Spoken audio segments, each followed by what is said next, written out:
But अगर मैं Heisenberg uncertainty principal को समझूं, शुरुआत करूं, जो लास्ट क्लास में बता चुकी थी, आज से आप इसके एक एक चीज़ देखेंगे, नोट करेंगे, छोटा सा है, बहुत जल्दी इसके क्वेश्चन शुरू हो जाएंगे।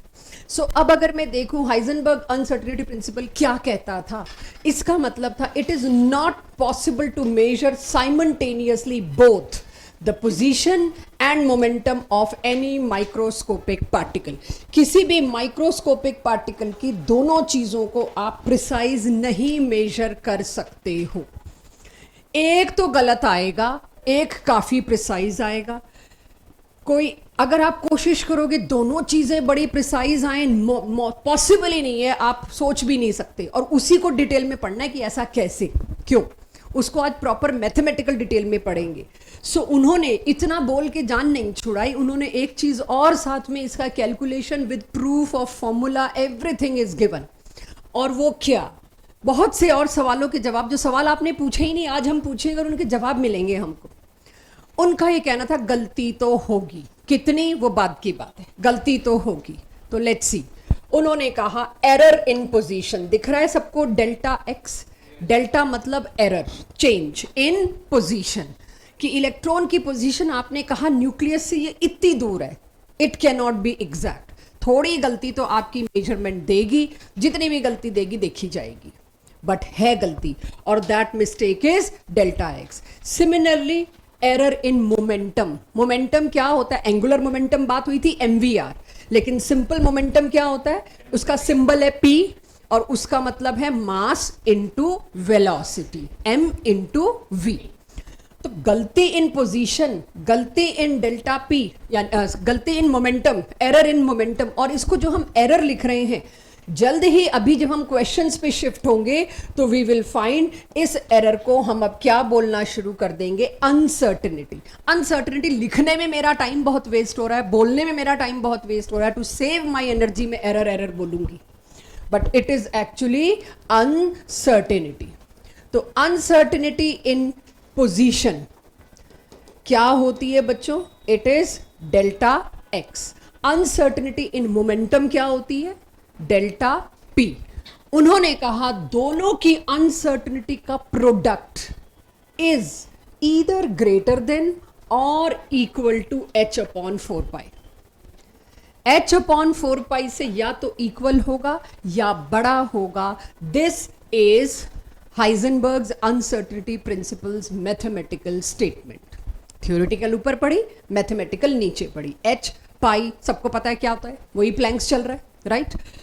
लेकिन न्यूमेरिकल जितने भी आएंगे उसमें आप ग्रेटर देन को अप्रोक्सीमेटली इक्वल टू लेके सॉल्व करेंगे। For theoretical question this, for numerical you will assume it more और लेस इक्वल टू, क्योंकि उसको हम केमिस्ट्री में अभी तो सॉल्व नहीं कर सकते। इसको हम, equation of inequality is not our job, equation of equality को हम लोग सॉल्व कर सकते हैं।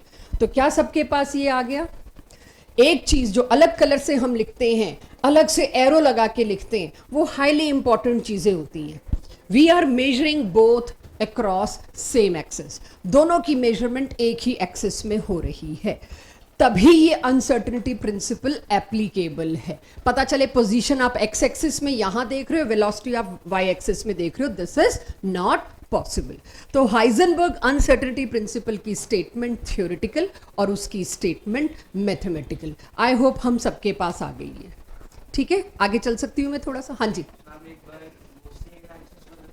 सेम एक्सिस का मतलब भी धीरे धीरे वैसे समझ आएगा, लेकिन इतना बता देती हूँ। मान लीजिए अब आपको तो 3D में इमेजिन करना शुरू करना है। ये न्यूक्लियस है, इलेक्ट्रॉन यहाँ मौजूद है, रुका हुआ तो नहीं है, राइट। ये रोटेट कर रहा है, अभी तो मेरे को ऐसे ही लग रहा है, पता नहीं ये, एवरीवन लुक हियर, पता ही नहीं ये इस एक्सिस में रोटेट कर रहा है, मुझे नहीं पता ये इस एक्सिस में रोटेट कर रहा है, मुझे नहीं पता ये इस एक्सिस। अब तो 3D मानना पड़ेगा। ये हो गई मेरी वाई एक्सिस, ये हो गई मेरी एक्स एक्सिस, ये हो गई मेरी जेड एक्सिस। अब जिस जगह पे तुम वेलोसिटी, जिस एक्सिस पे तुम वेलोसिटी मेजर कर रहे हो, उसी एक्सिस पे तुमको डिस्टेंस भी मेजर करना है। पता चले वेलोसिटी तो तुम इस गोले की ढूंढ रहे हो और पोजीशन इसकी, दिस इज नॉट एप्लीकेबल। दोनों एक ही एक्सिस, एक ही डायरेक्शन में बात करते हैं। अभी वो खोलूंगी, वैसे मोमेंटम की बात कर रहा है, खोलूंगी तो देखा जाएगा कि वो वेलोसिटी ही निकल आएगा। थोड़ा जल्दी बोल गई मैं, मेरे को एक स्लाइड बाद बोलनी थी वो बात। वहाँ कुछ दिक्कत है बैठने में? पक्का कुछ ऐसा तो नहीं? एसी की कूलिंग तो हो रही है ना बच्चों पीछे? क्योंकि मुझे यहाँ हीट महसूस हो रही, तो मैं बार बार देख रही हूँ एसी की कूलिंग हो रही है कि नहीं। जी, it's a number, it's a constant, h is Planck's by 4 pi, एक वैल्यूज के बराबर मिलेगा। इतनी अच्छी कैलकुलेशन, और हम निकाल के देखेंगे। उनका ये मैथमेटिकल स्टेटमेंट था, ये थ्योरेटिकल स्टेटमेंट था, ठीक है। ये वाला डाउट जेन्युइनली आता है बच्चों को, इसका मतलब क्या है। इसके लिए कुछ लिख नहीं सकते, इसके लिए ऐसे ही 3D में समझना पड़ेगा कि मैं सोच रही हूँ वेलोसिटी तो यूं निकालूं जब वो यूं घूम रहा है, और उसका डिस्टेंस यूं निकालूं जो यूं घूम रहा है। तो आप एक चीज एक्स एक्सिस में, एक चीज वाई एक्सिस में कैसे निकाल सकते हो? दोनों आपको सेम एक्सिस में निकालनी पड़ेंगी या निकालनी चाहिए। इतना क्लियर सबको? इस बोर्ड पे सब कुछ आ गया? क्लियर कुछ नहीं हुआ अभी, अब तो होगा। अभी तो सिर्फ स्टेटमेंट दी है, अभी तो छोटी छोटी चीजें आपकी आएंगी, खूब डाउट्स आएंगे, एंड विल टेक दैट। सबको पता है लास्ट क्लास में यहाँ जो डिस्कशन हुआ था, कोई एब्सेंट तो नहीं था? सबको पता है? यानी कि पहले तो इसका हम थ्योरेटिकल बैकग्राउंड चेक करेंगे कि हम नहीं मानते आपने जो कहा था सही कहा था। तो उन्होंने कहा मान लीजिए न्यूक्लियस के चारों तरफ इलेक्ट्रॉन यहां रिवॉल्व कर रहा था, और इस इलेक्ट्रॉन को देखने के लिए इलेक्ट्रॉन माइक्रोस्कोप या जो भी टेक्नोलॉजी आप लेके आओगे, आपको लाइट चाहिए होगी देखने के लिए। तो जो लाइट आप इंसिडेंट कराओगे, उसका एक photon will be having enough energy कि वो टकराए इलेक्ट्रॉन से। इलेक्ट्रॉन से टकराते ही energy can not be lost, वो वेस्ट तो नहीं होगी। उस एनर्जी का क्या होगा? वो ट्रांसफर हो जाएगी इलेक्ट्रॉन में, और पता नहीं वो कौन से हायर ऑर्बिट में शिफ्ट हो जाए। अब तो पता है मेरे को, आई डोंट नो वो पहले में घूम रहा था और वो 5वें में पहुंच गया, या वो दूसरे में घूम रहा था 7वें में पहुंच गया। किस में घूम रहा था मुझे तो पता ही नहीं एग्जैक्ट लोकेशन। कैसे कह सकती हूँ कि यहां मिलेगा? उसने अपनी ट्रेजेक्ट्री ही चेंज कर दी। अभी तो बोर्ड है तो मैं 2D में बता रही हूं। अब अगर मेरे हाथ पे आप देखें, ये न्यूक्लियस है, इलेक्ट्रॉन इधर मूव कर रहा था और उसको ठोकर लगी। Everyone look here. और उसको लगी ठोकर, ठोकर लगते ही वो एक्सिस ही बदल दी, इधर आ गया। अब वो यूं मूव कर रहा है, पहले वो कैसे मूव कर रहा था? यूं मूव कर रहा था। तो सोचिए, अब वो खिसक के इधर आ गए तो उसकी वेलोसिटी भी तो डिफरेंट होगी। पहले direction, velocity is what? Direction also. Velocity is a vector quantity. Speed की बात हो तो अलग बात है, वेलोसिटी जब डायरेक्शन चेंज तो वेलोसिटी चेंज।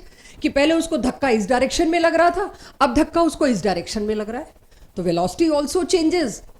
एंड मैं वेलोसिटी बोल रही हूँ क्योंकि momentum is mass into velocity. Mass तो कभी डिस्ट्रॉय नहीं हो सकता, तो मोमेंटम की जगह ऑटोमेटिकली मैंने वेलोसिटी बोलना शुरू कर दिया।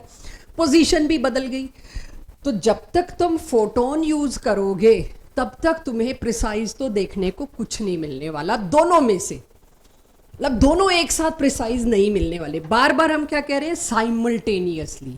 बिना इस शब्द के हाइजेनबर्ग अनसर्टेनिटी प्रिंसिपल गलत होगा। You can not measure both accurate simultaneously.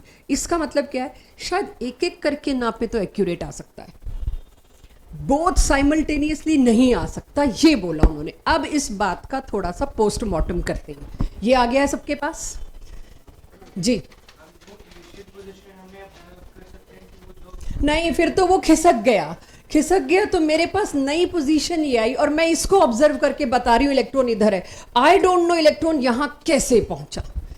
May be, अब तो अंदाजा ही लगाना पड़ेगा मेरे को, मे बी वो इलेक्ट्रॉन यहां था, यहां था, यहां किधर था, कोई आइडिया नहीं मेरे को। आप ये समझ लीजिए इस कमरे के अंदर एक ऐसी चीज है जिसको मैं इलेक्ट्रॉन कह रही हूँ, लगातार घूम रही है वो चीज, और बाहर से मैं अंदाजा लगा रही हूँ। और उसको ढूंढने के लिए मैंने जो एनर्जी दी वो इतनी ज्यादा थी कि वो यहां घूम रहा था, लेकिन जब मैंने दरवाजा खोला, रोशनी डाली, तो वो मुझे यहां मिला। और वो मुझे यहां मिला, मैं उसकी एग्जैक्ट पोजीशन ये सोच रही हूँ, पता नहीं इस पूरे कमरे में वो कहां था। Can I comment? I can not comment. लगाते रहो अंदाजा कहां था वो। एक्चुअली आप प्रिसाइज पोजीशन नहीं बता पा रहे, बस इतना बता पा रहे हो है इस कमरे के अंदर। तो कमरे के अंदर घुसना तो है मेरे को, आगे टेक्नोलॉजी तो चाहिए मुझे, बहुत सारे क्वेश्चंस के आंसर चाहिए मुझे भी। 100 इलेक्ट्रॉन भरने हैं, मैं एक को ही नहीं ढूंढ पा रही हूँ अभी। तो मैं 100 इलेक्ट्रॉन कैसे भरूंगी, कैसे लाऊंगी? तो अब मेरी तो क्यूरियोसिटी लेटेस्ट मॉडल की तरफ जा रही है। तो ये आपके पास ये सवाल आएंगे और ये जवाब लिखने पड़ेंगे आपको। उस वक्त ये नहीं सोच सकते आप कि हमको नहीं पढ़ाया, हमको नहीं बताया। Uncertainty in position is given by, ये उस दिन मैंने बात ही नहीं करी, जिक्र ही नहीं किया इसका, बस इतना करा के भेज दिया था। पोजीशन की अनसर्टनिटी कौन डिसाइड करता है, कितनी गलत होगी? अनसर्टनिटी मतलब गलत आंसर, वो डिसाइड करता है आपका वेवलेंथ। आप एक वेइंग मशीन भी लेते हैं ना, उसके नीचे छोटे से एक स्टिकर पे जहाँ कॉस्ट और कंडीशंस और डिस्क्रिप्शन होता है, वहाँ एक चीज़ और होती है, एरर। अगर आप एक अच्छी वेइंग मशीन लेते हो तो उसके पीछे उसका एरर लिखा होता है ±100 ग्राम। थोड़ी और लोकल क्वालिटी की ले लेते हो तो उस पर लिखा होता है ±2 kg, राइट? एरर होती है और उस पर स्पेसिफिकली लिखा होता है इतनी एरर होगी। ये आपका वजन 200 ग्राम एक्स्ट्रा भी बता सकती है, 200 ग्राम कम भी बता सकती है। जितना भी साइंटिफिक इक्विपमेंट है उसके ऊपर हमेशा प्लस माइनस कुछ लिखा होता है, ±10 डिपेंडिंग अपॉन क्या नाप रहे हो, ±100, ±50 लिखा होता है। आपने कोई साइंटिफिक इक्विपमेंट कभी हैंडल किया, कभी देखा है, कभी यूज किया लैब में? कौन सा यूज किया है? कौन सा? Vernier calliper. उस पर देखा उसकी अनसर्टेनिटी कुछ लिखी होती है बड़ी छोटी सी। और स्क्रू गॉज वगैरह कुछ किया आप लोगों ने? हर एक इक्विपमेंट पे देखोगे तो उसकी हमेशा अनसर्टेनिटी लिखी होती है। Nothing is 100% perfect in nature. तो उस हिसाब से मैं चलूं तो अनसर्टेनिटी इसकी क्या होती है, कितनी गलत आएगी? कोई ये भी बता दे, ये तो बता रहे हो गलत आएगी, लेकिन गलती ही कम कर लें तो प्रिसीजन की तरफ चलेंगे तो सही। प्रिसीजन तो चाहिए मेरे को, तो मैं गलती की, जो भी लोग इधर उधर देख रहे हैं, ताक रहे हैं, मैं उनकी तरफ देख रही हूँ, ठीक है? यही रहे। अभी क्लास शुरू हुई है, आखिरी आधे घंटे में I see lot of people get lost. कोई इधर देख रहा होता है, कोई इधर, कोई इधर। ठीक है, अभी बचपन सा चल रहा है आपका, अभी और 2-1 महीने बाद आप थोड़े और मेच्योर हो जाएंगे। क्लास के स्टार्ट में अगर आप इधर पंखे और इधर ताक रहे हैं तो इट्स अ सीरियस ऑफेंस। मैं नाम लेना शुरू कर दूंगी अब। याद हो गए तो, uncertainty in position is given by plus lambda, यानी कि लेमडा डिसाइड करेगा गलती कितनी होगी। तो क्यों ना मैं छोटा लेमडा ले लूं, छोटी गलती। It is directly proportional to wavelength. तो जितना बड़ा वेवलेंथ तुम लोगे, नहीं जी हमने तो रेड कलर से देखना है, ऑरेंज कलर से देखना है, उसका लेमडा बड़ा है। लेमडा बड़ा है तो अनसर्टेनिटी बहुत बड़ी होगी। I am talking about uncertainty in position. Position की अनसर्टेनिटी बहुत बढ़ जाएगी। तो लेट्स डू वन थिंग। ये देखा गया, ये कोई अचानक से कहीं से बात उड़ के नहीं आई, ये बार बार पोजीशन को करके देखा गया। बहुत गलत आ रही है, बहुत ही वेग सी पोजीशन आ रही है अगर मैंने वेवलेंथ बहुत लंबी ले ली। ये उनकी कैलकुलेशन थी, देखा नहीं गया, वो तो हम बोलते हैं देखा गया, इट्स हिज कैलकुलेशन। तो जब वेवलेंथ छोटी लेने, फिर तो मैं छोटी ले लूँ वेवलेंथ, भाई कम खिसकेगा, थोड़ा आसपास तो बात कर पाएंगे ना हम लोग। ठीक है, हो गई ये स्लाइड नोट। अब मैंने क्या किया, भाई मेरे को पोजीशन प्रिसाइज चाहिए, मुझे नहीं पता और किसी चीज़ का, मुझे पोजीशन प्रिसाइज चाहिए, इलेक्ट्रॉन कहाँ है। उसके लिए मैंने क्या किया, छोटा लेमडा चूज किया। पहले समझेंगे फिर नोट करेंगे, बहुत आसान टॉपिक है, बहुत ही आसान, पूरी डीपीपी यहीं करा के भेजूंगी। छोटा लेमडा चूज कर लिया मैंने, तो छोटे लेमडा से क्या फायदा हो जाएगा? Uncertainty in position is less, मतलब I am going towards more accuracy. Accurate आएगी। अब अगर एक्यूरेट आएगी, बट अगर तुमने छोटी वेवलेंथ की रेडिएशन चूज करी तो उसकी फ्रीक्वेंसी क्या हो जाएगी? बहुत ज्यादा। अब फ्रीक्वेंसी ज्यादा तो प्लैंक्स बता ही चुके हैं भाई, एनर्जी बहुत ज्यादा ले ली बॉस, एनर्जी बहुत ज्यादा ले ली। ठीक है, खिसकेगा कम, लेकिन उसके अंदर एनर्जी बहुत चली जाएगी। उसके अंदर एनर्जी बहुत चली जाएगी तो उसको तेज घूमना पड़ेगा, तेज घूमना पड़ेगा तो उसकी वेलोसिटी बढ़ेगी। एनर्जी जाएगी, खिसका कम, लेकिन उसके अंदर एनर्जी ज़्यादा ट्रांसफ़र होगी। एनर्जी ज़्यादा ट्रांसफ़र होगी तो उसकी ट्रेजेक्ट्री में उसकी वेलोसिटी बदल जाएगी, बहुत ज़्यादा बढ़ जाएगी। और आप पता नहीं सोचते रहो ओरिजिनली किस वेलोसिटी से घूम रहा था, आई डोंट नो, सॉरी। कुछ ऐसा ही करेंगे, देखते हैं। हाँ जी, हमने जो फॉर्मूला किया था वेलोसिटी का, उसमें तो एनर्जी का कोई मेंशन हाँ नहीं था ना, तभी तो बोहर एक ही इलेक्ट्रॉन पे ही रह गया ना, उसकी लिमिटेशंस तो निकाल आए। अब दोबारा हमारी ज़िंदगी में बोहर नहीं आएगा, अब आगे बढ़ेंगे हम। ठीक है, उन्होंने पत्थर तो रख दिया, अब तो हम सिर्फ डिटेल ला रहे हैं, राइट। और सो जितनी ज्यादा फ्रीक्वेंसी की वेवलेंथ चूज कर बैठे उतनी ही एनर्जी ज्यादा, जितनी एनर्जी ज्यादा उतना ही लार्ज चेंज इन मोमेंटम। भाई एक पत्थर तुम बहुत तेज मार रहे हो पड़े हुए पत्थर के ऊपर, तो वो पत्थर थोड़ा ज्यादा लगेगा किसी को जाके, एनर्जी उसके अंदर ज्यादा होगी, मैकेनिकल एनर्जी ही सही। Large change in momentum that is velocity. उतनी ही अनसर्टिनिटी वेलोसिटी में बढ़ा बैठे हम, जितना इसको प्रिसाइज करने चले थे डिस्टेंस को, उतनी ही हम अनसर्टिनिटी किस में बढ़ा बैठे, वेलोसिटी में। एक प्रिसाइज करने के चक्कर में दूसरा ज्यादा अनसर्टेन हो गया। इसको प्रिसाइज करूंगी तो इससे हाथ धो बैठूंगी, पोजीशन को प्रिसाइज करूंगी तो मोमेंटम उतना ही गलत होता जाएगा। Write down this. स्कूल में 1 नंबर का आता है ये क्वेश्चन, 1 से 2 नंबर का। राइट डाउन कि what happen if I try to achieve precision in position, I land up in inaccuracy in velocity, quantum वाली।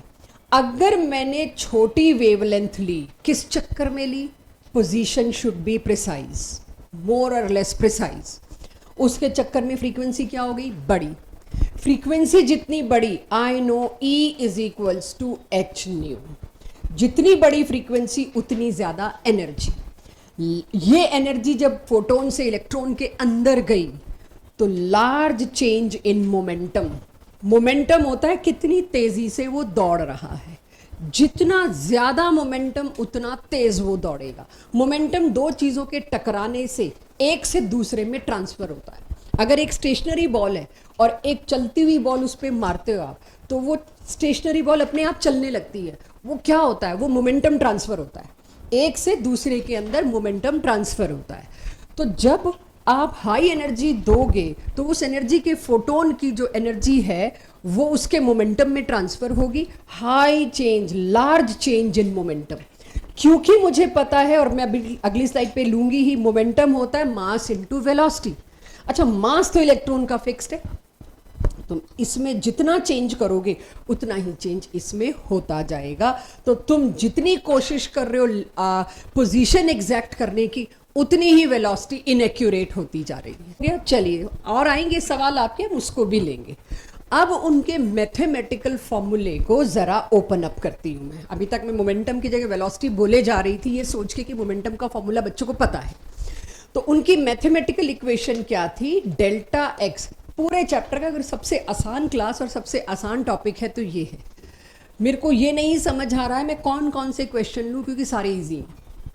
तो सबसे ज्यादा स्कोरिंग टॉपिक्स में ये है अगर आप चाहें तो, right. So delta x into delta p is approximately equal to h upon 4 pi. ये आप पहली स्लाइड से नोट करके आए आज, राइट। अब मोमेंटम को ओपन अप कर दूं। देखिए मैंने डेल्टा पी जो लिया है उसको मैंने डेल्टा एम वी नहीं लिखा, क्योंकि मास कैन नेवर चेंज। मास के आगे चेंज लगाना नॉन साइंटिफिक हो जाता। तो मास को पहले लिख के फिर मैंने डेल्टा वी लिखा है। सिंस इट इज कांस्टेंट, जब मेरा मन आएगा एम को यहां खिसका दूंगी, क्या प्रॉब्लम है, वो तो कांस्टेंट ही है। सारे कांस्टेंट एक साइड रखूं ना मैं। तो I will talk in terms of uncertainty in position product with uncertainty in velocity। वो मास इधर ले आऊंगी मैं, मास ऑफ इलेक्ट्रॉन फिक्स्ड है।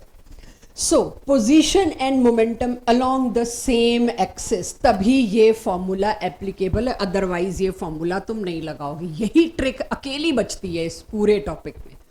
अगर मुझे इसमें आपको ट्रिक करना है, एक ही लॉजिक मिलना है, बाकी तो आप लोग मल्टीप्लाई डिवाइड करना तो अब सीख गए हो। सिर्फ एक ही जगह मैं ट्रिक करूंगी, एक एक्स एक्सिस पे दे दिया, एक वाई एक्सिस पे, और तुमसे गलती से लग जाएगा एप्लीकेबल, जबकि उस पर एप्लीकेबल ही नहीं है। सो अब पहले इतना अगर आपको समझ आ गया तो क्या हम इसके न्यूमेरिकल स्टार्ट कर सकते हैं छोटे छोटे, सो दैट कैलकुलेशन की प्रैक्टिस हो, राइट। फिर शायद कुछ और क्वेश्चंस आए और उसके आंसर भी ऑटोमेटिक आए जब तुम चैप्टर में घुसना शुरू करोगे। Sorry, check Pranay, what happened? क्यों, क्या नींद नहीं पूरी हुई? क्यों? अच्छा, संडे को क्या करते हैं हम रात को? अच्छा, तो फिर हो जाएगी थोड़ी देर में। अगर जैसे किसी इलेक्ट्रॉन मान लो फर्स्ट ऑर्बिट में, उस पे हमने फोटोन डाला, उतनी एनर्जी डाली, वो एक्साइट होकर किसी और एक्सिस पे चला गया, उसमें किसी और ऑर्बिट में चला गया। हाँ ऑर्बिट में, ठीक है। किसी टाइम पे तो एनर्जी कुछ कर देगा ना, हाँ जो ड्रॉप करेगी, फिर हाँ वो वापस ग्राउंड स्टेट में आ जाएगा। हाँ, तो हम वापस नहीं उठा सकते, क्योंकि अगर हमने वो तो हाइजेनबर्ग ने तो तुम्हारे ऑर्बिट्स को ही चैलेंज कर दिया। तुम कैसे कह सकते हो तीसरा ऑर्बिट है? तुमने, किसने बताया तुमको तीसरा ऑर्बिट है? मैं भी तो वैसे ही बोल रही हूँ, मतलब बोहर को सवाल पूछा हाइजेनबर्ग ने, जब तुम एग्जैक्ट पोजीशन बता ही नहीं सकते थे, how you were able to tell इतने एंगस्ट्रॉम पे घूम रहा है? पहले ऑर्बिट का डिस्टेंस दिया ना बोहर ने, दूसरे का दिया, तीसरे का दिया। आपने डीपीपी और क्लास टेस्ट में क्वेश्चन भी देखे, रेशो तक निकाल दिया, radius of first orbit second orbit. Electron या तो यहाँ घूमेगा या यहाँ घूमेगा या यहाँ घूमेगा। हाइजेनबर्ग कहता है यहाँ कैसे आया? This is uncertain. ये तो तुमने आइडेंटिफाई किया, तो किसकी भी पोजीशन है, पता नहीं यहाँ था, पता नहीं यहाँ था, अभी तक। बाद में इनका आपस में हैंडशेक होगा तो विल सी। अब यहां पर आपके पास कुछ ऐसे क्वेश्चंस आएंगे जिसके सवाल, जब मैं हाइजेनबर्ग अनसर्टेनिटी प्रिंसिपल पढ़ा रही हूं, क्यों नहीं तुम लोगों के दिमाग को हो क्या गया है? शुरू में इतने अच्छे सवाल पूछते थे, क्या हो गया? जबकि हाथ खड़े करने बंद तो नहीं किए हमने। किसी ने ये क्यों नहीं कहा कि क्या पता वो खिसक के न्यूक्लियस के अंदर ही चला जाए? अगर हम श्योर नहीं है कि उसकी पोजीशन कौन सी है, फिर तो मैम सारा का सारा कॉन्सेप्ट ही बदल गया। क्या पता इलेक्ट्रॉन भी न्यूक्लियस के अंदर हो। यस भाई, बोहर और हरेक की बात में जो भी आप कह रहे थे, एक न्यूक्लियस और एक एक्स्ट्रा न्यूक्लियर पार्ट जिसमें इलेक्ट्रॉन रिवॉल्व कर रहा है, ऑर्बिट में कर रहा है, कहीं भी कर रहा है। जब हाइजेनबर्ग ने कहा कि तुम ढूंढ ही नहीं सकते उसकी एग्जैक्ट पोजीशन को, तो पहला सवाल तो हाइजेनबर्ग पे मेरे को ये दागना पड़ा। फिर why electron can not exist in nucleus, लड़ाई खत्म करो, न्यूक्लियस के अंदर ही सारे बैठे हैं। आएगी ना दिमाग में बात। फिर जब पता ही नहीं है, मैं गलत ढूंढ रही हूं, तो may be it is residing in nucleus. तो इतनी बढ़िया कैलकुलेशन हाइजेनबर्ग की, इतना बढ़िया फॉर्मूला कि now they are landing up to answer this question. और ये स्कूल पेपर्स का क्वेश्चन है, why electron can not exist in nucleus. Then फिर तो वो न्यूक्लियस के अंदर भी बैठा है। अगर मान लो एक अब किसी ने कहा फिर तो 2 + 2 5 हो सकता है।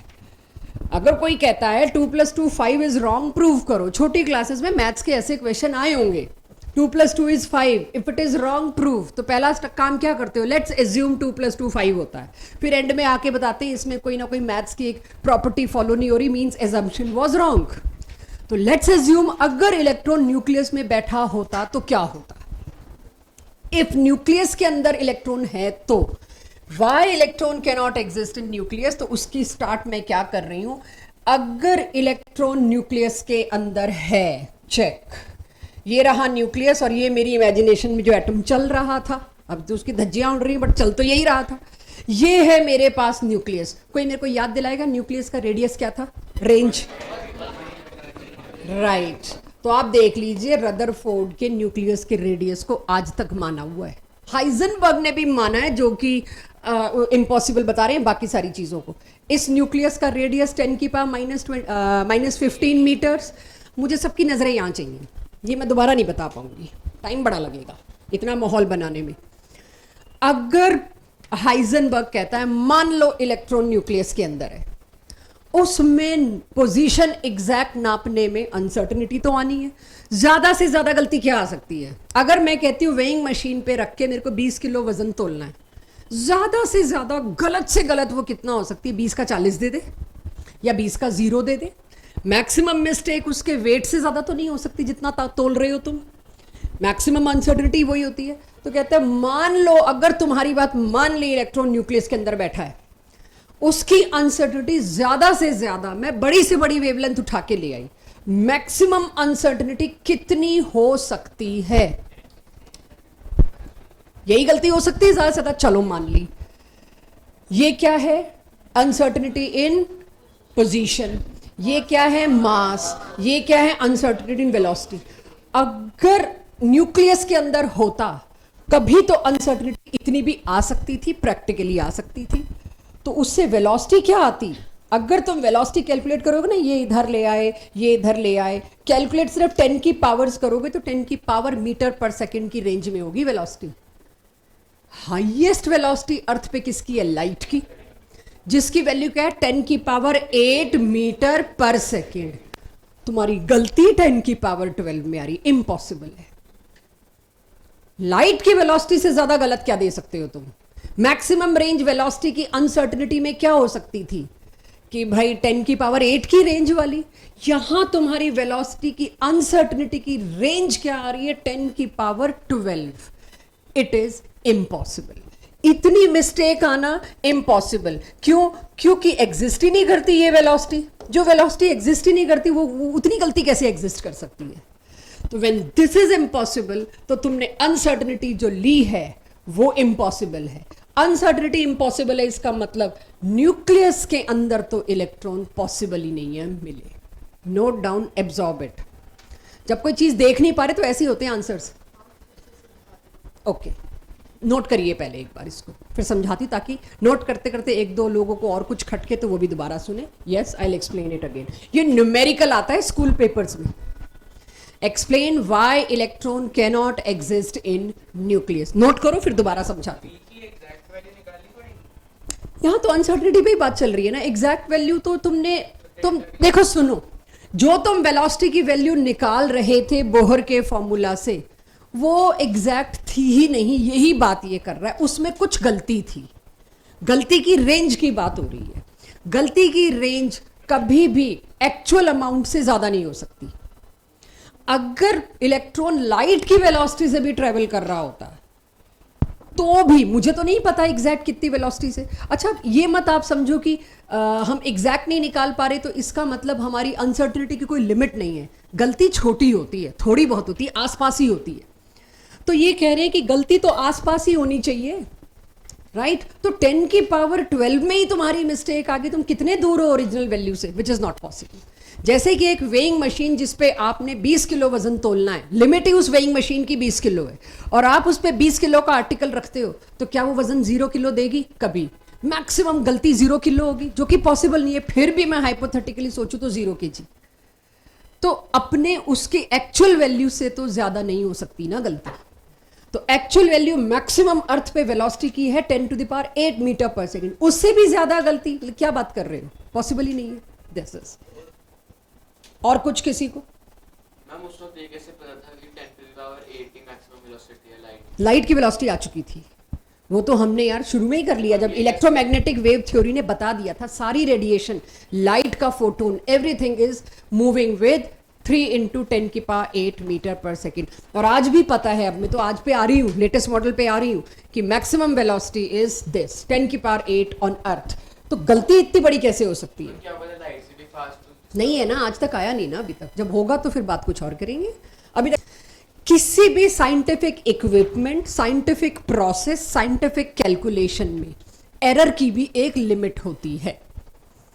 एरर एक्चुअल वैल्यू से ज्यादा इज नॉट पॉसिबल। फिर वो साइंटिफिक इक्विपमेंट नहीं है, वो रद्दी है, वो सही चीज ही नहीं है। तो क्या मैं ये मान के चल रही हूं जब मैं कोई साइंटिफिक कैलकुलेशन कर रही हूं तो मैं एप्रोप्रिएट चीजों को ले रही हूं? ये एजम्पशन बताने की तो जरूरत नहीं है, ठीक है, कि मैं सही चीजों का इस्तेमाल कर रही हूं, सही प्रोसेसेस का इस्तेमाल कर रही हूं। तो अगर आप सही तरीके, सही कैलकुलेशन का इस्तेमाल कर रहे हैं और आपने एज्यूम किया नहीं भाई इलेक्ट्रॉन तो न्यूक्लियस के अंदर है, ठीक है, एज्यूम कर लेते हैं। ज्यादा से ज्यादा बड़ी, और इस पे बहुत अच्छे क्वेश्चन मिलेंगे। सपोज इलेक्ट्रॉन इज रिजाइडिंग और moving in a cube, having length इतनी, हैविंग ब्रेड्थ इतनी, हाइट इतनी, उसकी मैक्सिमम अनसर्टिनिटी क्या होगी? डायगोनल, क्यूब का डायगोनल। ये क्वेश्चन रिसीव करेंगे आप जेई और नीट में। या ये तो एप्टीट्यूड हुआ मेरा साइंटिफिक। इस कमरे में एक इलेक्ट्रॉन है, ज्यादा से ज्यादा गलती आप क्या करोगे? है वो वहां पे और ढूंढ के बता रहे हो वहां पे, यही अनसर्टिनिटी होगी ना आपसे। ज्यादा से ज्यादा गलती आपसे क्या होगी? वो उस कोने में बैठा था रूम के, क्यूब के, और तुम इसमें बता रहे हो। This is your maximum scope of mistake. Understood? तो ज्यादा से ज्यादा मिस्टेक क्यूब का डायगोनल होगी, ना कि क्यूब का ये ज्यादा से ज्यादा मिस्टेक। तो अगर मैं न्यूक्लियस में मान लूं उसको, तो ज्यादा से ज्यादा मिस्टेक क्या करेगा? Equal to radius, right? कि वो है बिल्कुल सेंटर पे, तुम रिपोर्ट यहां कर रहे हो, है वो यहां, तुम रिपोर्ट यहां कर रहे हो। रेडियस की टर्म्स में मैक्सिमम रेंज यही होगी। कोई कह सकता है मैम डायमीटर, यस, बट मैं क्या बात कर रही हूँ? रेंज की। डायमीटर कहोगे तो क्या है? 2 को इंटू ही तो करना है, yes. Diameter is maximum uncertainty, कि है यहां और तुम रिपोर्ट यहां कर रहे हो। बट आई एम इंटरेस्टेड अभी इन रेंज। रेंज क्या है 10 की पावर -15, इस 2 से कोई फर्क ही नहीं पड़ने वाला मेरे को कैलकुलेशन में। मास सेम है इलेक्ट्रॉन का, वो तो कोई नहीं बदल रहा। वेलोसिटी की अनसर्टिनिटी सब पुट कर करा के वेलोसिटी की रेंज, गलती की रेंज 10 की पावर 12 आई, आगे मल्टीप्लाई करके क्या आया मैं भी उसकी परवाह नहीं कर रही। 10 की पावर 12 रेंज आने का मतलब इतनी तो वेलोसिटी नहीं होती किसी चीज की जितनी गलती होती है, तो कुछ तो तुम गलत कर रहे हो। मेरा साइंटिफिक कैलकुलेशन बिल्कुल सही है, इक्विपमेंट सही है, तो गलत क्या कर रहे हो? एजम्पशन ही गलत थी। क्या एजम्पशन गलत थी? न्यूक्लियस के अंदर इलेक्ट्रॉन नहीं मिल सकता कभी भी, और अब प्रूफ है हमारे पास, इसलिए हम कॉन्फिडेंटली बोल रहे हैं आपको। अगला मॉडल प्रूफ है मेरे पास। तो यहां पर एक बात तो समझ आ गई, शुरू से एक बात तो सही चल रही है, न्यूक्लियस और इलेक्ट्रॉन का न्यूक्लियस के बाहर घूमना, ये बात तो सही है। कहां बस थोड़ा सा एक आखिरी स्ट्रेच रहता है मेरे पास, पहला ही लग रहा है मेरे को। फर्स्ट क्वेश्चन क्या कहता है? Read everybody. A microscope using suitable photons is employed to locate an electron in an atom within the distance of 0.1 angstrom. इस लैंग्वेज को समझो।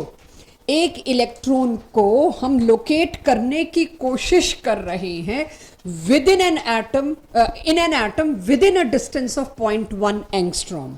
अगर 0.1 एंगस्ट्रॉम के बीचों बीच उसको ढूंढने की कोशिश कर रहे हैं तो मैक्सिमम अनसर्टनिटी क्या होगी? 0.1 एंगस्ट्रॉम डेल्टा एक्स। फिर उसमें कहा है भाई uncertainty in measurement of velocity निकालिए, आई एम वेटिंग। छोटा सा रिस्क आ जाता है, not for NEET, for JEE people. NEET में दिक्कत नहीं आएगी क्योंकि उसमें जो रूल होता है पेपर बनाने का, जो 4 ऑप्शन होते हैं उनमें ठीक ठाक गैप होना चाहिए, because NEET don't want calculators, कि हम कैलकुलेटर्स नहीं पैदा कर रहे हैं यहाँ पे। लेकिन जेई में एक समस्या कहाँ आती है? जेई में एक समस्या आती है इंटीजर टाइप क्वेश्चन में, जहां राउंडिंग ऑफ करके आपको इंटीजर देना होता है। आपने अगर इसमें प्रिसाइज नहीं किया और मान लीजिए किसी भी वजह से कोई भी अप्रोक्सीमेशन से तुम्हारा आ गया 5.5, किधर ले जाओगे राउंडिंग ऑफ में? समस्या एक, इंटीजर टाइप में तुम इसको 6 ले जाओगे, अगली डिजिट पता होनी चाहिए कि इसको तुम 6 ले जा सकते हो कि नहीं। 5.5 को 5.6 लिखना अलाउड है कि नहीं, वो अगली डिजिट डिसाइड करती है। राउंडिंग ऑफ नहीं सिखा रही मैं अभी तुम लोगों को। किसी का आया 5.6 तो उसका आंसर बन जाएगा 6, किसी का आया 5.4 उसका आंसर बन जाएगा 5 सेकेंड। एक कर लो आप लोग क्वेश्चन सेकंड, फोर्थ मैं कराऊंगी इसी डीपीपी का subjective question second, and I need to see who else is lazy to do calculations. Second question में 3000 kg है, राइट, और 10 पिकोमीटर है।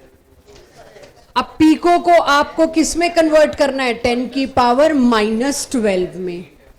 और जो मास ऑफ इलेक्ट्रॉन दे रखा है, सॉरी मास ऑफ वैगन दे रखा है, वो आपको ऑलरेडी केजीज में दे रखा है, उसमें कोई चेंज नहीं करना। इसके बाद तो सिर्फ मल्टीप्लाई डिवाइड है। मेरे को तजुर्बा नहीं, पिछले सालों के बैच ने मेरे को कैलकुलेशन तो करने को मना ही कर दिया कि we will manage that, multiply divide तो हम कर लेंगे, राइट। इसका आंसर ज्यादातर लोग 1.7 इंटू 10 की पावर -27 के आसपास दे रहे हैं, इसी के आजू बाजू है। क्वेश्चन फोर्थ को इत्मीनान से पढ़ो पहले, क्या दिया है question fourth subjective, check. Question fourth कहता है the uncertainty found from, sorry कौन सा क्वेश्चन फोर्थ लिखा है मैंने, अच्छा यही वाला, मैं ऑब्जेक्टिव में पहुंच गई, सॉरी। 40 ग्राम की एक गोल्फ बॉल है जिसकी स्पीड इतनी है। If the speed can be measured with in accuracy of 2%, calculate uncertainty in position.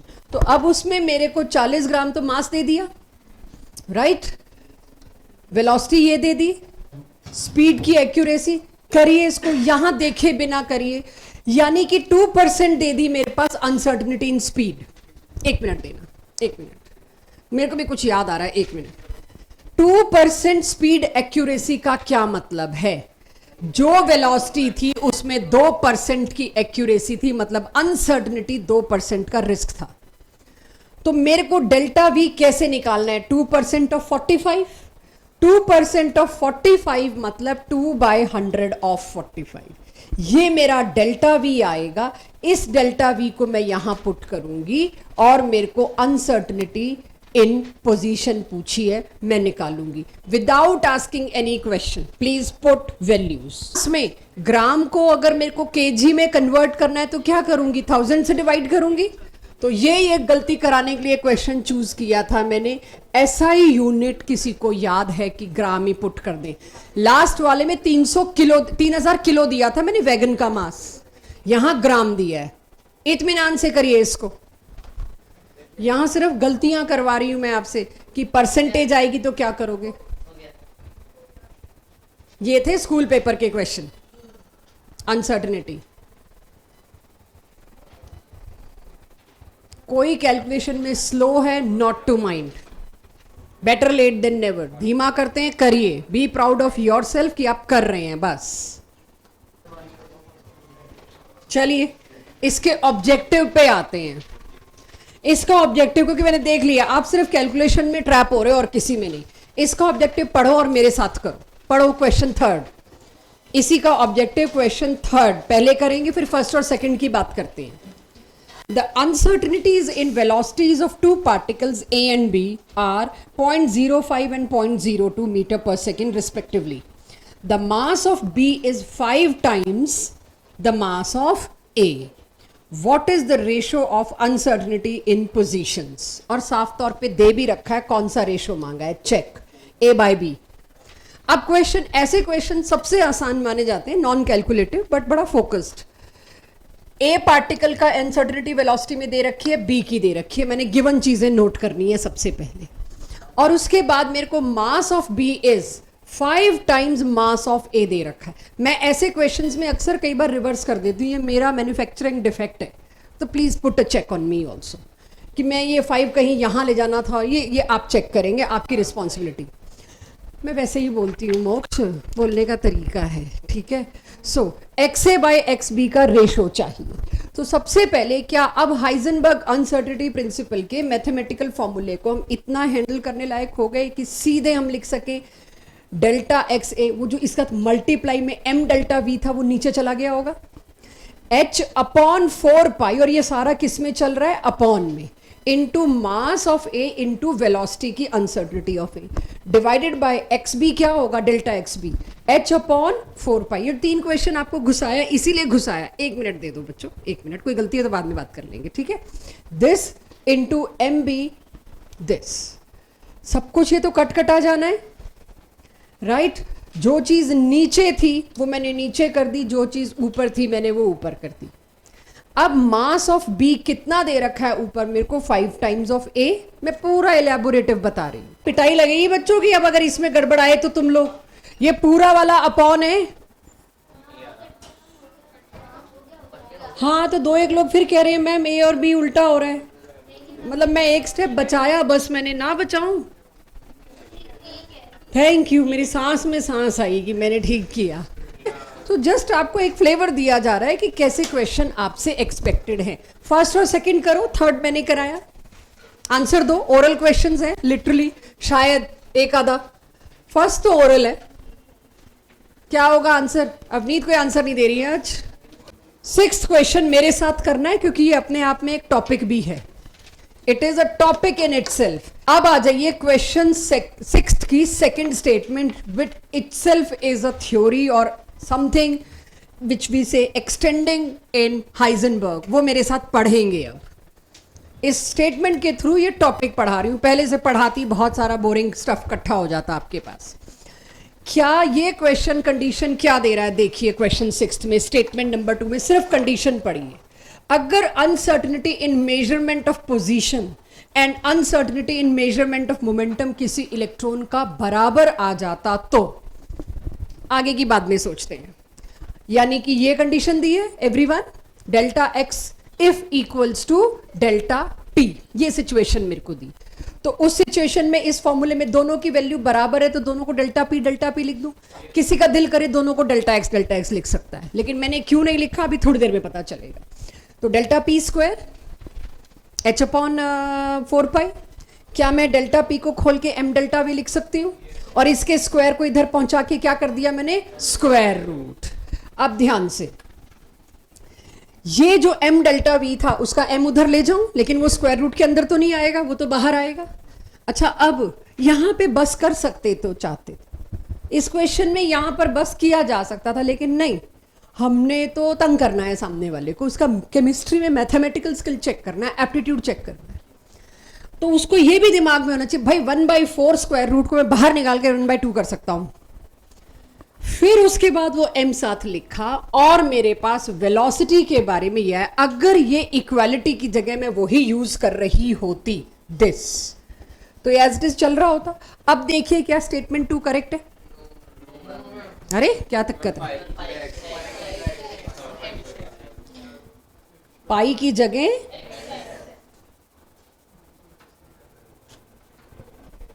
देखा, कुछ कर सकते हैं क्या हम? नहीं मैम, एक्स और वी को तो हमने इक्वली माना था, एक्स और वी को। हाँ, एक्स डेल्टा एक्स था, वो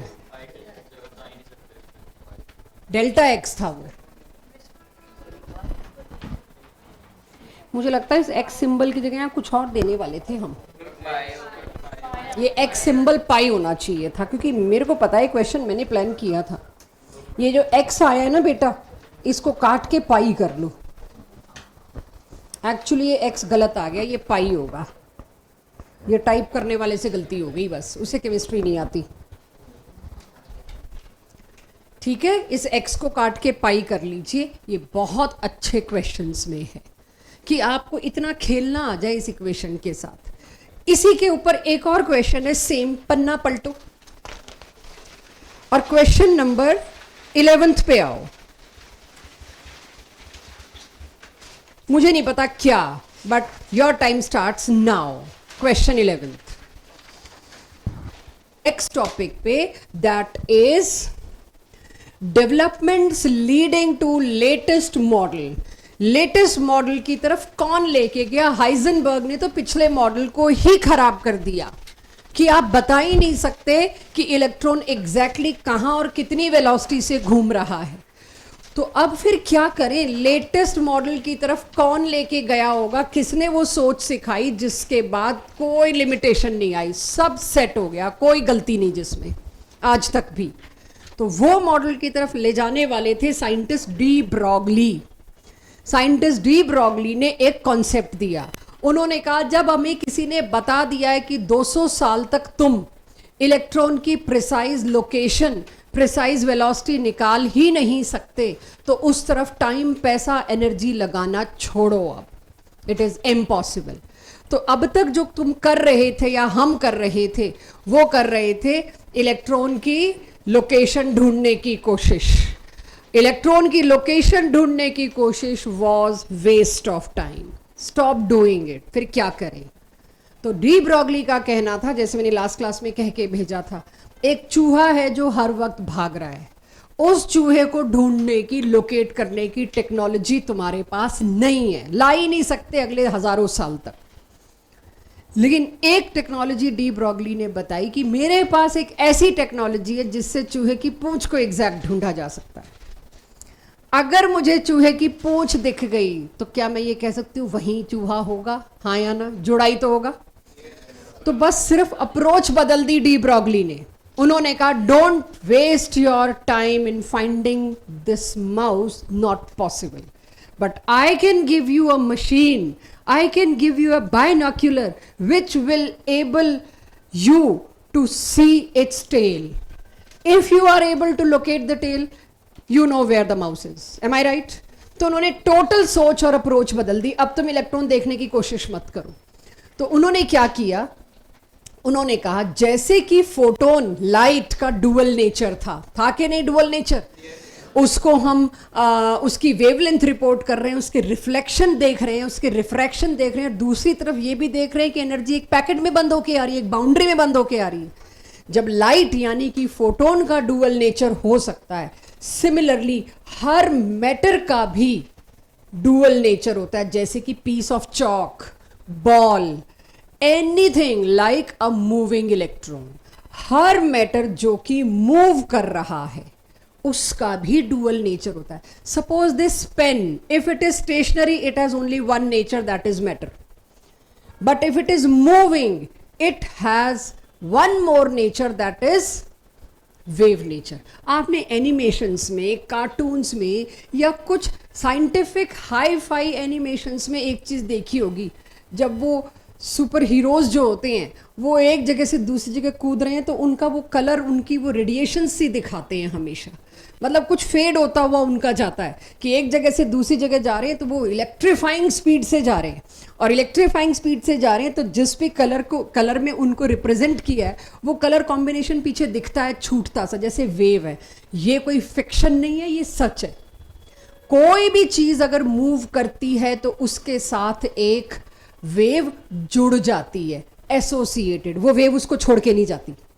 if this pen is moving और I am throwing a ball which is moving, तो बहुत से, मतलब हमारे टाइम के एनिमेशन भी जो होते थे ना, अगर एक बॉल मूव कर रही है, बॉल थ्रो हो रही है, आज भी आप क्रिकेट की एड में देखेंगे बॉल मूव हो रही है तो उसके पीछे उसका कुछ दिखता है। कैसे दिखाया जाता है? अक्सर नॉट लाइक दिस, कुछ इस तरह से दिखता है। आपने बॉल को फेंका है तो उसके पीछे मूवमेंट उसकी ऐसी छोटी छोटी लाइंस में होता है। ये कोई फिक्शन नहीं है, ये डी ब्रॉगली है।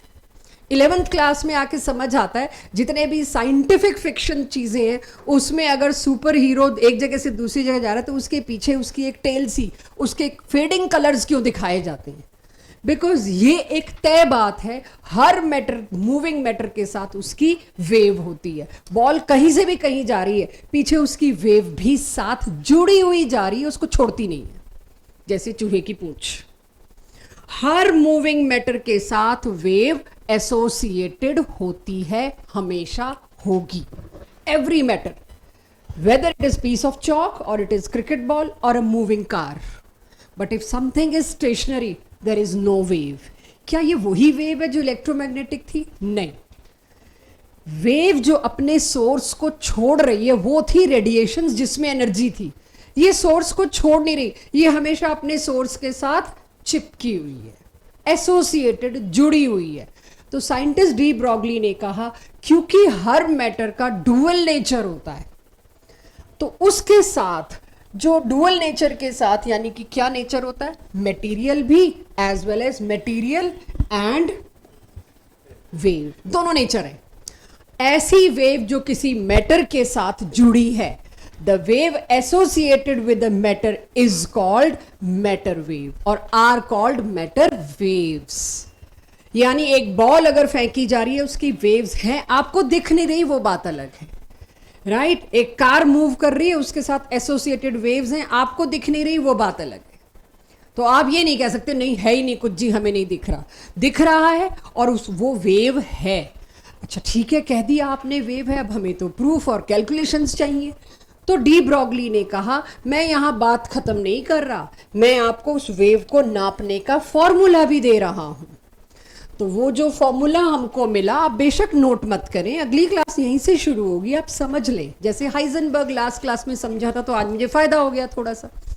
तो जैसे कि उन्होंने कहा वो वेवलेंथ जो कि मैटर वेवलेंथ है, कोई नोट ना करे, सिर्फ सुने, lambda is equals to h upon p भी लिख सकती हूं अब मैं एम वी को, एम इन टू वी। अगर इलेक्ट्रॉन है तो उसका मास और वेलोसिटी, अगर एक बॉल है क्रिकेट की या गोल्फ की, उसका मास, उसकी वेलोसिटी। एच तो आपको पता ही, अब तो बहुत हैंडल कर लिया। यानी उन्होंने उस वेवलेंथ को मेजर करने का तरीका भी दे दिया। और थोड़ी देर बाद अगली क्लास में साइंटिस्ट आएंगे, उस वेवलेंथ को आइडेंटिफाई करने का एक मशीन, डिटेक्टर दे देंगे। ये एटम है, हम इस रूम में घुसेंगे वो डिटेक्टर लेके कि कहाँ वेव का सिग्नल सबसे तगड़ा आया। जहां इलेक्ट्रॉन की वेव का सिग्नल सबसे तगड़ा आया यही होगा, यही पाया जाता होगा। देख तो सकते नहीं, डी ब्रॉगली ने रिवोल्यूशनाइज कर दिया हर बात को। आज तक भी अब कोई भी आप एनिमेशन देखें, कुछ भी ऐसा आप देखें, आप देखोगे वो पीछे की वेव्स ड्रॉ की जाती है, दिखाई जाती है, because it is a fact, not a fiction.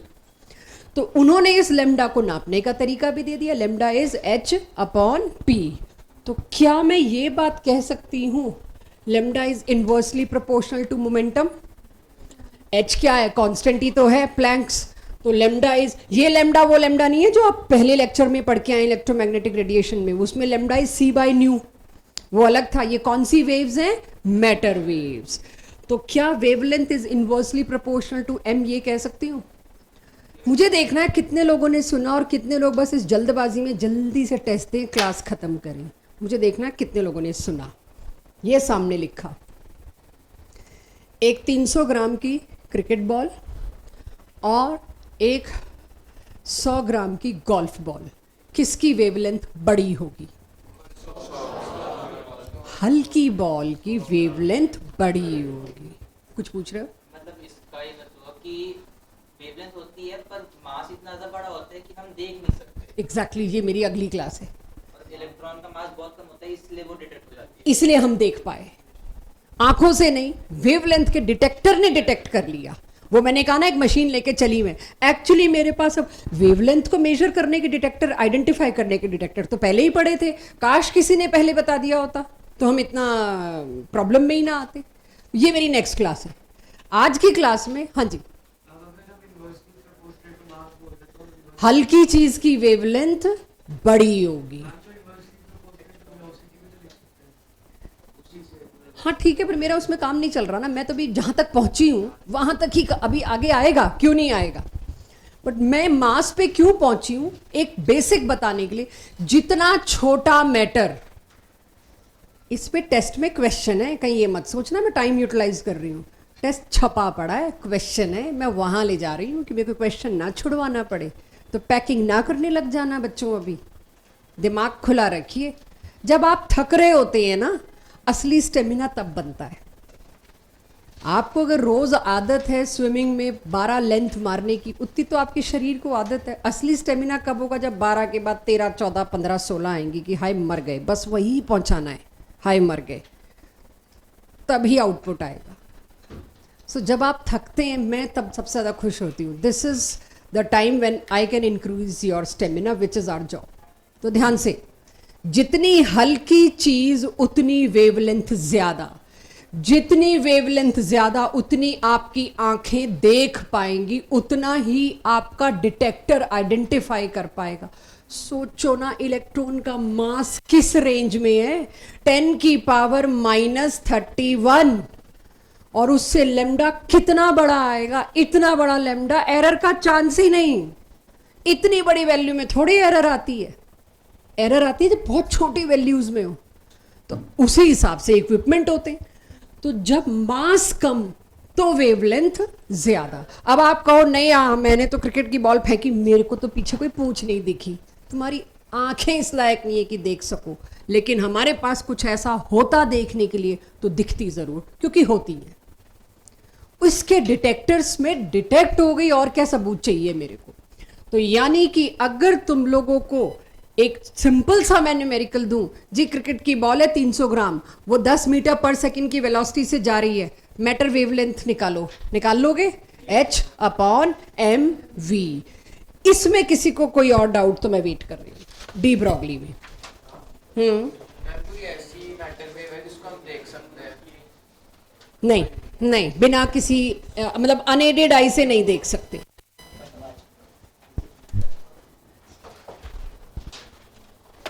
हाँ जी, अब मुझे ये बताइए, किसी ने मेरे से ये भी पूछा, अभी ये पढ़ना क्या है, 2 लाइनें।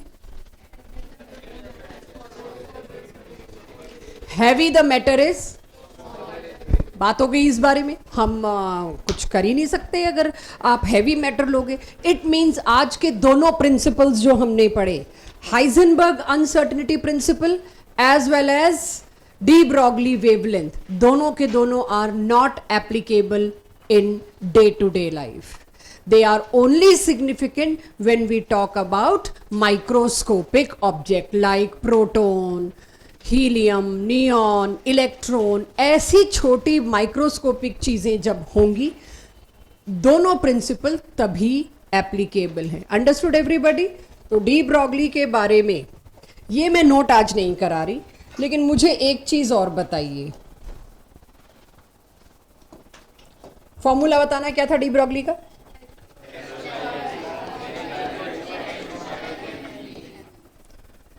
m/v। वेलोसिटी के लिए अगर, क्योंकि मेरे पास 2-4 मिनट और हैं, टेस्ट मैंने देखा छोटा सा है, तो हाँ जी, कोई सलाह ना दे मेरे को, क्वेश्चन पूछने को है तो पूछ सकते हैं, सजेशन के लिए मैम मत बोलना, ठीक है? सलाह नहीं मांगी मैंने कि मैम क्या करो क्या ना करो। क्या सभी लोग इससे वाकिफ हैं? लास्ट 2 क्लासेस में बात हुई है। यहाँ से वेलोसिटी की वैल्यू देखना क्या आएगी, check if I am wrong, मैं गलत हो सकती हूँ, आप जानते हैं। क्या ये वैल्यू यहाँ पुट हो सकती है? करवाओ फिर। एक बहुत बड़ी समस्या क्या होती है, आप लोगों को पूरा बोर्ड दिखता है, जब मैं इतनी पास होती हूँ ना, मेरे को पूरा बोर्ड एक साथ नहीं दिखता। आप जब कोई पॉइंट आउट करते हो चीज़ तो मेरे को इधर आके यूं सोचना पड़ता है, इससे बेटर है मैं रब करके दोबारा कर दूँ। तो इसीलिए तो just use to be patient. अब बताइए v² ये हो गया, v हटा दूं यहाँ से, देख लो भाई न्यूमरेटर डिनोमिनेटर कुछ गड़बड़ की हो मैंने, ये हो गया, ये v की जगह पुट हो जाएगा, लेमडा इज h अपॉन, अभी और भी कुछ करना है मेरे को, वो आप बताएंगे। m को कुछ कर सकते हैं हम, थोड़ा बहुत सिंप्लीफाई करना बच्चे कर लेंगे। तो this E is nothing but kinetic energy. अगली क्लास में यहीं से शुरू करूंगी, इसको भूल के नहीं आना, वो बात अलग है, नोट यहां करेंगे। डी ब्रॉगली और लेटेस्ट मॉडल अगली क्लास में शुरू हो जाएगा।